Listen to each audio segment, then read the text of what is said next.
Welcome to Willow's Book Apothecary. I am the creatrix of this channel, Willow.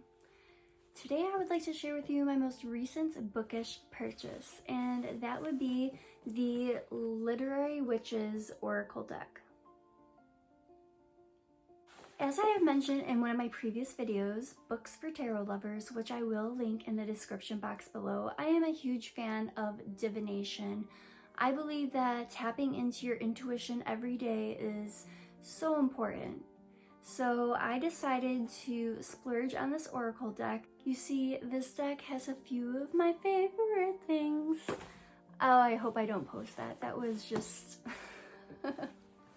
So, yeah, anyways, this deck has literature, it has witches, and it has some strong historical female figures, and I am all about it.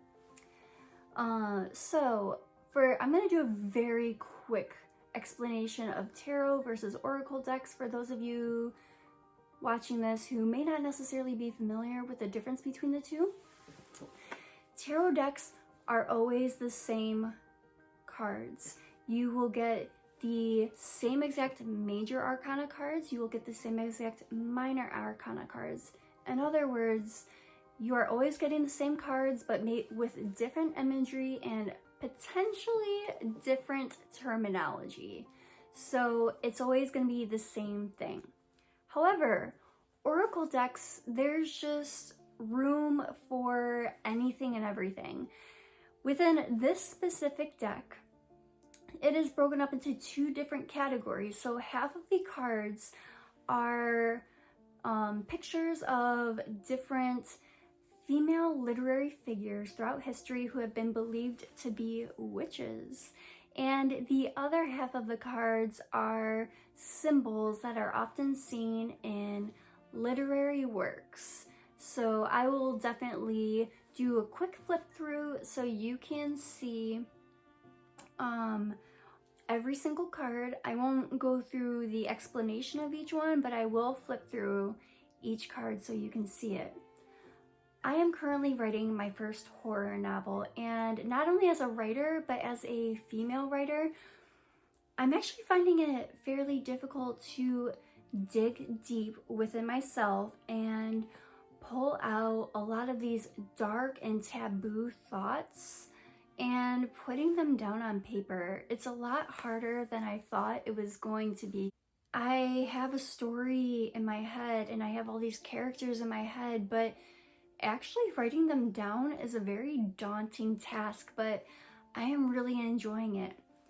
Every morning I brew a giant cup of coffee and I pull like 3 to 4 of these oracle cards to help inspire me, motivate me, and kind of just boost me a little bit to keep pushing forward on this project. I think that the best things in life are the ones that you accomplish when you just completely push yourself out of your comfort zone, and that is what I have been doing. So I will take all of the help that I can get. So I'm going to skip on over to the flip through of this deck and I will show you each and every card. I will be going through a quick overview of the Literary Witches Oracle. So the first thing I want to point out is the box. It is absolutely beautiful. Now this is Emily Bronte on the cover of the box here, and you see it has very dainty illustrations. It is quite beautiful. There are these 2 wolves here, and it has both the who it is written by, and I'm not going to butcher their names, so I'm just going to go without, but it is written by this individual here, and it is illustrated by this individual right here. So this is a pretty sturdy box. It has on the side here the Literary Witches Oracle, so I really like that it's almost like a book binding of sorts. And then here's the back. And the back says, discover divination using the magic of literary genius. Unearth the wisdom of the witchiest women in literary history and let their brilliance illuminate your path. Drawn from the book Literary Witches, a celebration of magical woman writers, the cards in this oracle deck bear portraits of powerful female authors and mystical spell ingredients, both full of symbolism and meant to nourish the witch that lives within you. So that is a beautiful description of this oracle deck. The price for it is $19.99. So I feel like this is pretty fairly priced because a lot of oracle decks are actually more than $20. So I find it was an absolute bargain. So yeah, this is the box.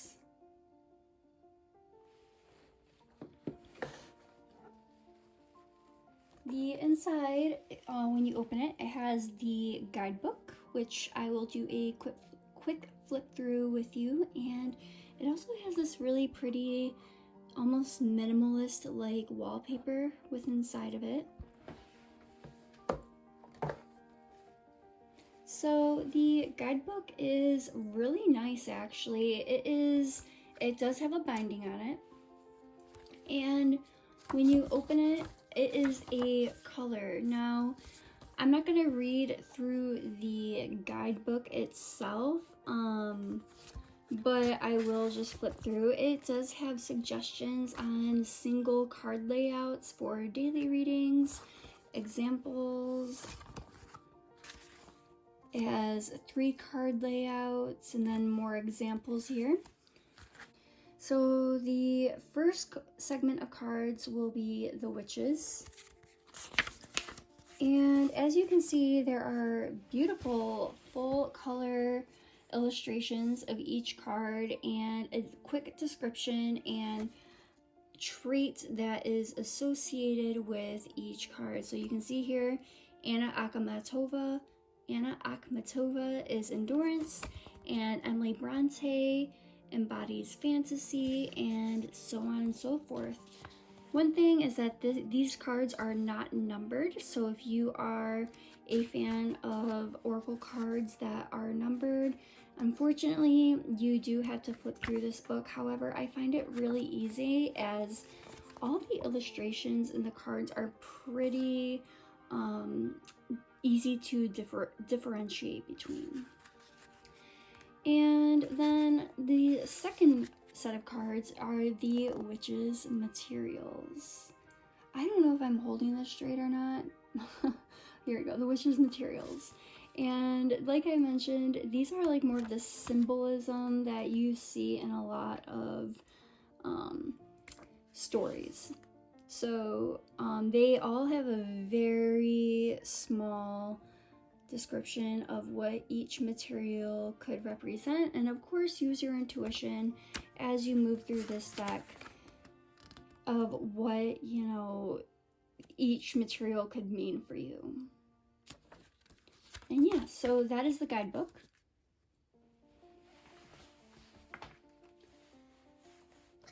There's of course a beautiful ribbon here, and I love me a good ribbon in any kind of deck. So I'm just gonna set this right here. Now, as for the cards themselves, they're very matte. They are thick. They're almost like a cardstock. Great quality. We'll do a shuffle later just to see how they shuffle, but I wanted to show you what the actual cards look like. So let me get this into focus here. So here we go. We have the cards, and as you can see, they are beautiful. They're black and white, and they have like almost like a minimalist and dainty outlines to them. This looks like a moon, like a sun to me right here, and then just do a quick, yeah, they're beautiful and they feel great. Like I said, really good quality cards. So I'm going to just go through and find the first section.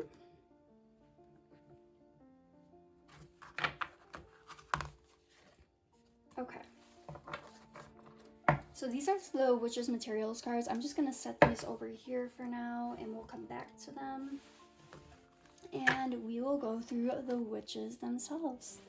Okay, so the first one that we have is Sappho, and she embodies love. We have Leslie Marmon-Silko for community.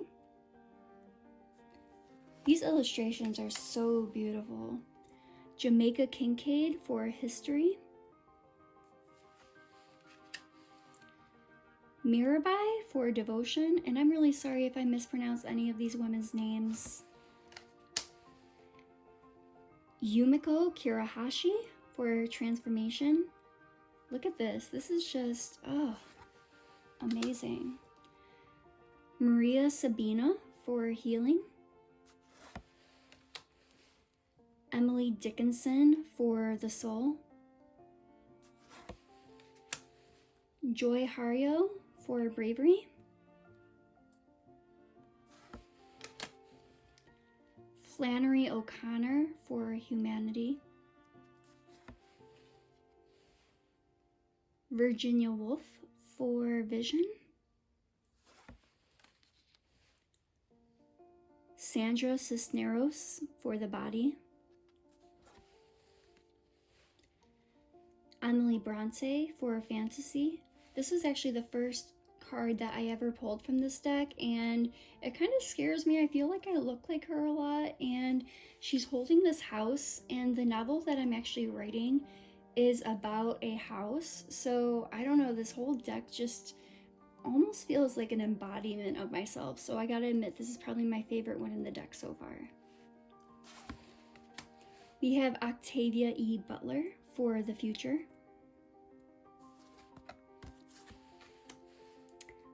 Gertrude Stein for perspective. Eileen Chang for fates. Charlotte Perkins Gilman for freedom.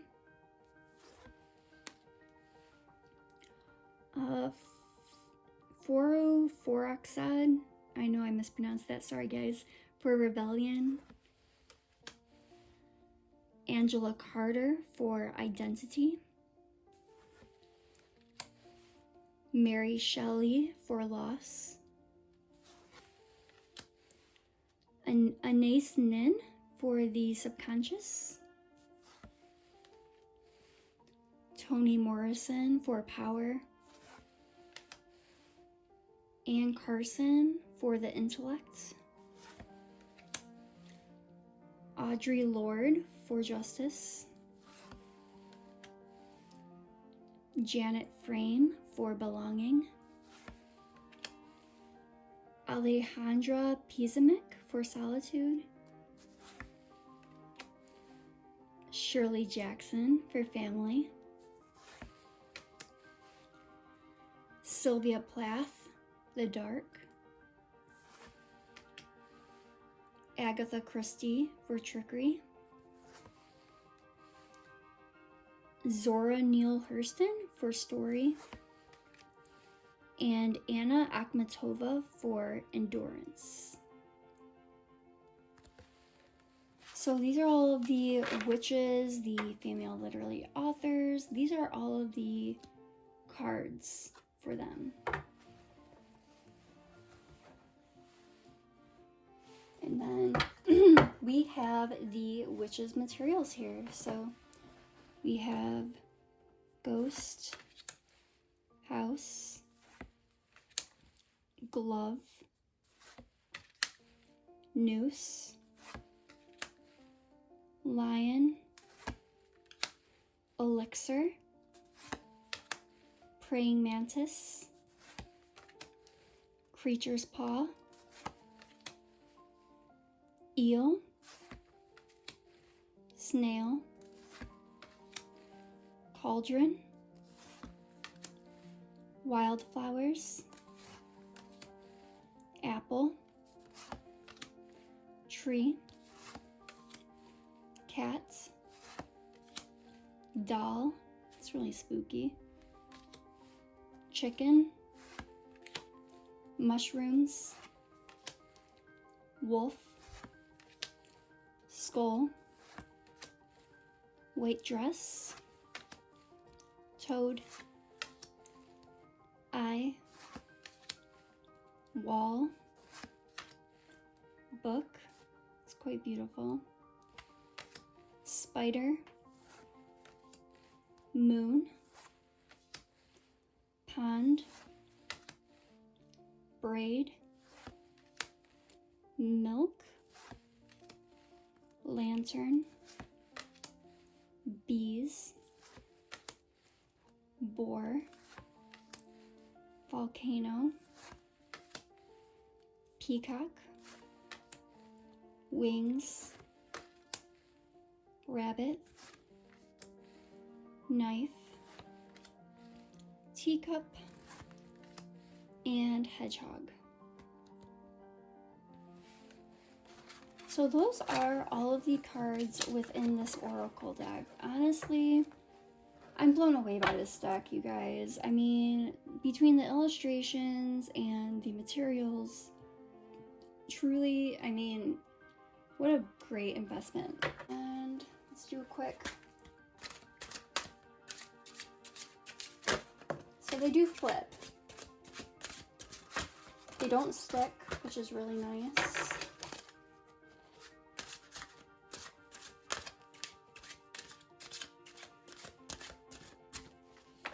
So yeah, the card that flipped out for me was Spider.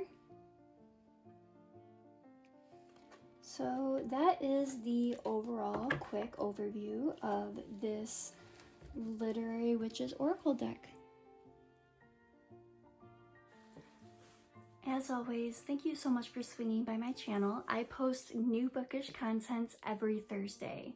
In the meantime, stay spooky, BookTube.